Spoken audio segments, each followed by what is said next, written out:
Iván, buenos días, ¿cómo estás? ¿Qué tal? Buen día. Saludos, Diego y Martín y a toda la mesa. Gracias por atendernos. Contanos cómo estás viendo esto. La verdad que lo estoy viendo mal porque es un impuesto que en el resto del mundo tiende a desaparecer, porque claramente castiga a la fuente productiva de ganancias, y eso ya es una discusión que ha pasado. Eso es lo preocupante de todo esto. Estamos tratando de desempolvar recetas que nos llevaron a la situación en la que estamos hoy, y claramente no funcionan y está probado que no funcionan. El impuesto a la riqueza en la Argentina es un impuesto a la clase media, y es un impuesto que además se cobra sobre la inflación, porque recordemos que estos mínimos no imponibles no se actualizan automáticamente, y claramente con una inflación del 55% anual, imagínense que lo que los legisladores decidieron gravar hace un año atrás, hoy por hoy ya quedó totalmente desdibujado. Entonces hay un nivel de inseguridad jurídica sobre lo que se plantean estas discusiones, que la verdad que es alarmante, y también denota una cuestión política bastante interesante para su análisis. Quiere decir que se prevé que la reactivación económica va a ser mucho más lenta de lo que se creía, porque se está buscando un impuesto justamente que no acompañe lo que es el ciclo económico, sino un impuesto que recaiga directamente sobre un patrimonio inmóvil o que ya se encuentra en cabeza de sus beneficiarios. Qué interesante, perdóname Iván, este matiz que haces es interesante, es una lectura política de la decisión que va un pasito más allá de lo que estamos analizando nosotros. Vos decís, si se está pensando en bienes personales es porque evidentemente el crecimiento no va a llegar tan rápido. Exacto, porque se está buscando de alguna manera un impuesto que sea contracíclico, es decir, que no sea aquel que provenga del consumo o de las ventas, ¿no? Pero la Iván, que, buen día, Martín te buen saluda. Día. Cuando uno mira la recaudación de este impuesto, el año pasado juntó 14.000 millones de pesos, digamos. Incluso aunque lo duplicaran al impuesto, es una cantidad de plata que es, digamos, qué sé yo, una tercera parte de lo que acaba de la Corte Suprema cargarle al Estado Nacional por la baja del IVA. Es un impuesto que nunca movió el amperímetro, y el discurso que planteó Alberto era en relación a cómo Uruguay salió de su crisis, siendo que Uruguay primero tiene un sistema tributario totalmente distinto al nuestro, es sobre fuente territorial, es decir, solamente contempla todo aquello que se encuentra radicado en el territorio uruguayo. Nosotros somos un país que su sistema es de fuente global, por lo tanto se recae sobre todas las ganancias que obtenga nuestro país. Y a su vez, en Uruguay, gran parte de los patrimonios inmuebles, sobre todo, pertenecen a ciudadanos argentinos, y en aquel momento, previo al blanqueo, gran parte de las cuentas bancarias radicadas en Uruguay también pertenecían a argentinos. Entonces, claramente, hacer una comparación de la salida de Uruguay respecto a sus impuestos, comparándolo con la Argentina, no tiene absolutamente nada que ver.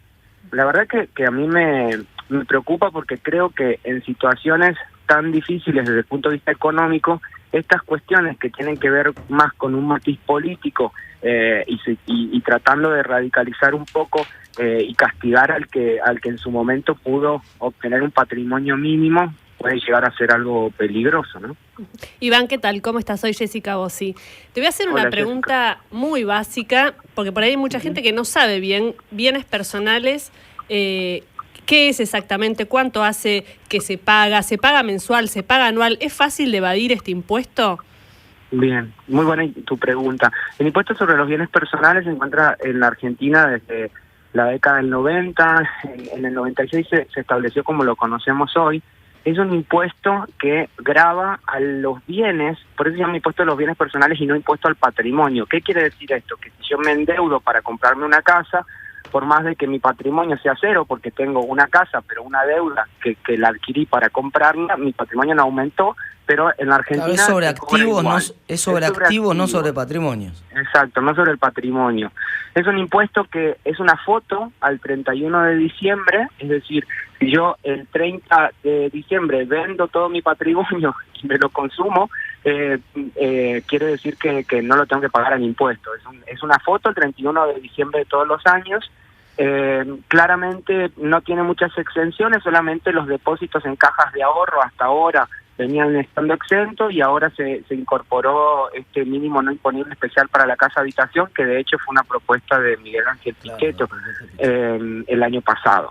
Es un impuesto que se paga anualmente en el mes de abril del año siguiente, aquel cierre del 31 de diciembre en el que se produjo el hecho imponible, y después se pagan anticipos, 5 anticipos durante el resto del año. Entonces, si bien se determina una vez al año, prácticamente cada 2 meses se está haciendo pagos a cuenta de este impuesto, y es un impuesto que con la ley del blanqueo, la ley del sinceramiento fiscal, se había comprometido que iba a tender a bajar hasta quedar en un 0,25.